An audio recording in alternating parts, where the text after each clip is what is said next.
सपना के पिता एक गरीब किसान थे। माँ पिता खेत में काम करते तो पीछे से सपना गांव के बच्चों के साथ हॉकी खेलती। एक दिन शाम को सारा दिन खेलती रहती है, ये नहीं कि छोटे भाई को संभाले। माँ पता है, मैंने आज हॉकी में पास के गांव के लड़कों की टीम को हरा दिया। अरे वाह वाह मेरी बेटी, शाबाश, ये ले कर रुपया, जा जाकर टॉफी खा ले।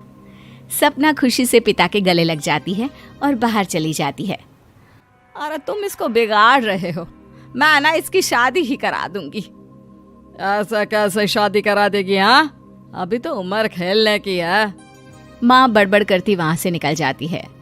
लेकिन शाम को उन लोगों के घर कुछ लोग आते हैं। अरे राम सुखिया, जरा ये तो बतलाओ, सपना के बारे में क्या सोचा है? अरे क्या सोचना है मास्टर जी, पढ़ रही है, जितना पढ़ सकती है पढ़े, फिर शादी करवा देंगे, कोई अच्छा सा गांव का ही लड़का देख लेंगे। अरे तुम तो उसके पिता हो, तुमको कुछ नहीं पता? माँ घबरा जाती है। अरे का मास्टर जी, का पता नहीं, का हो गया? हम तो इनसे पहले ही बोल रहे थे कि लड़की की जात है, संभाल लो। अरे भाभी जी, आप भी ना कभी अच्छा भी सोच लिया करो। अरे सपना क्या खेलती है हॉकी, बड़े से बड़े आदमी भी नहीं जीत पाते हैं उससे। कल गांव में एक टीम आ रही है, लड़कियों की हॉकी खेलने उसे भेज देना, वहां शायद कुछ बात बन जाए।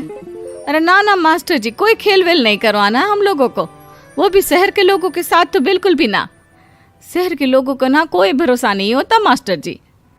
अरे कैसी बात कर रही हो सपना की माँ, बुरा आदमी तो हर जगह मिल जाएगा, उसके लिए शहर का और गांव का। हाँ हाँ मास्टर जी, हम लोग तैयार हैं, कल आ जाएगी सपना वक्त से। माँ के लाख मना करने पर भी पिता सपना को हॉकी टीम के लिए भेज देते हैं। शाम को सपना वापस आती है, लेकिन लट के मुंह से। और क्या हो गया, मार खाई हो का? कौन मारेगा हमें? कोई मार वार खाकर नहीं आए। अरे फिर शकल पर 12 क्यों बजे हैं, बताओगी? देखो माँ, आप समझोगी नहीं, बताकर फायदा क्या है? अरे बिटिया रानी, हम तो समझेंगे ना, हमें ही बता दे। सपना पापा के गले लग जाती है। पापा, मैं ना सिलेक्ट हो गई हूँ भारत की हॉकी टीम में खेलने के लिए। अरे वाह, ये तो बहुत ही खुशी की बात है मेरे बच्चे। फिर मेरी गुड़िया काहे परेशान है? पापा, मुझे दिल्ली जाना पड़ेगा आगे की प्रैक्टिस के लिए। माँ जो सारी बात सुन रही होती है, जोर से चिल्लाती है। एक पैसा नहीं है मेरे पास, समझे? कुछ नहीं दूंगी। शादी के लिए लड़का फाइनल भी कर दिया है, कल्ले का बेटा, वो शादी कर लेगा तुमसे। सपना पिता की ओर देखती है। अरे देख सपना, खेलने दिल्ली जाना है तो सिर्फ इसी शर्त पे कि आकर कल्ले से बेटे से चुपचाप शादी कर लेगी, बोल। अरे ठीक है ना, कल्ले का बेटा तो बहुत ही समझदार है, सरकारी नौकरी है उसकी, मान गया वो तो सपना शादी कर लेगी। सपना भी धीरू जो कि कल्ले का बेटा था उसे जानती थी। वो मन ही मन सोचती है कि शादी तो वैसे भी होनी है, लेकिन माँ की ये शर्त मान गई तो जीवन जीने का एक मौका तो जरूर मिलेगा। हाँ, मुझे मंजूर है। तो कल मैं उन लोगों को बुला लूं? पिता और सपना दोनों एक दूसरे को देखते हैं। अब माँ ठीक है ना, बुलाने की क्या जरूरत है, वो लोग पसंद कर रहे हैं ना मुझे, वही ठीक है। बस आप तो मेरा दिल्ली का बैग पैक कर दो। सपना दिल्ली जाती है, दिल्ली टीम के लिए खेलने के लिए। सपना खूब अच्छा खेलती है और गोल्ड मेडल जीत कर आती है। जब वो गांव आती है तो उसका जोरदार स्वागत होता है, हर कोई सपना सपना चिल्ला रहा होता है। और सपना के पापा, तुम्हारी बेटी ने तो गांव का नाम रोशन कर दिया है। गांव की तरफ से तुम लोगों को गांव में पक्का मकान और सपना को परिषद में पक्की नौकरी देने के लिए हम तैयार हैं। अरे वाह वाह, पक्का मकान, ये तो बहुत अच्छी बात है, लेकिन सपना की नौकरी नहीं चाहिए हमें। हाँ, कैसी बात कर रही हो सपना की माँ? लड़की की नौकरी रहेगी तो अपने पैरों पर खड़ी रहेगी, किसी के आगे झुकने की जरूरत ना पड़ेगी। अरे चुप रहो, हम तो नौकरी ना करते हैं, पर मजाल है कि किसी के आगे झुके हो। ना, हमारी बेटी नौकरी नहीं करेगी। पिता लाख समझाते हैं लेकिन माँ नहीं मानती। और फिर वो दिन भी आ जाता है जब सपना को अपने कहे अनुसार लड़के से शादी भी करनी पड़ती है। ससुराल में। ए बहू, तू रोज रोज सुबह कहाँ जाती है? घर का सारा काम निपटा कर कहाँ भागती है? माँ का घर तो पास ही है, वहीं निकल जाती है क्या?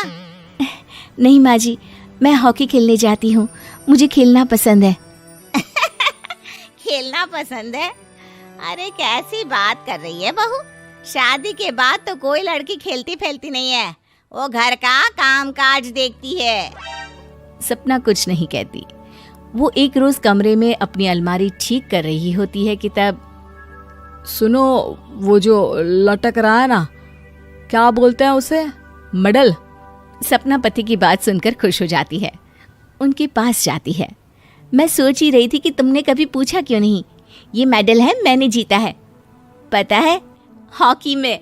बड़ा मैदान, बहुत से लोग, 2 टीम और फिर शुरू होता है जुनून। पता है, लगता है जैसे बस जिंदगी यही है, खेलते रहो, भागते रहो, दौड़ते रहो और लक्ष्य को पालो। सुनो ना, मैं ना भारतीय टीम के लिए खेलना चाहती हूँ। माँ, यहाँ तो आ जरा। सपना हैरान हो जाती है कि ये क्या हो गया, पति अचानक से माँ को क्यों बुला रहा है। हाँ बेटा, क्या हो गया? काहे गला फाड़ रहे हो? माँ, ये सपना क्या कह रही है? अरे बीवी तो बोलती ही रहती है बेटा, लेकिन क्या हो गया, चिल्ला क्यों रहे हो? ऐसा क्या बोल दिया इसने? माँ ये बोल रही है कि इसको खेलना है भारतीय टीम के लिए। सपना डर जाती है।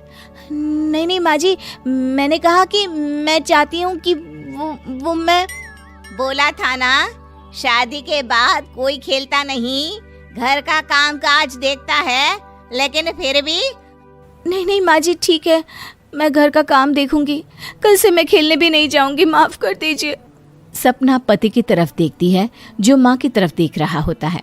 उसे गुस्सा तो आता है, लेकिन करती भी तो क्या, सास के सामने कैसे पति की क्लास लगाती। अरे बेटा, अब क्यों घूरे जा रहे हो बहू को? माँ, अभी इस बात का फैसला करके जाना, वरना ये तो तेरे कमरे से जाने के बाद मुझे। अब चुप हो जाइए आप, छोटी सी बात का बतंगड़ मत बनाइए। छोटी सी बात? बहू, ये कोई छोटी बात नहीं है। जो लड़की दिल्ली के लिए गोल्ड मेडल ला सकती है, वो देश के लिए भी तो गोल्ड ला सकती है ना। हम लोगों को किसी चीज की कमी नहीं है बहू, घर का काम तो कोई भी कर लेगा, लेकिन देश का नाम रोशन करने के लिए सपना चाहिए। जा बहू, तेरी ट्रेनिंग का सारा इंतजाम तेरे पति ने कर दिया है, जा खेल और देश का नाम रोशन कर। सपना की आंख में आंसू आ जाते हैं। वो सोच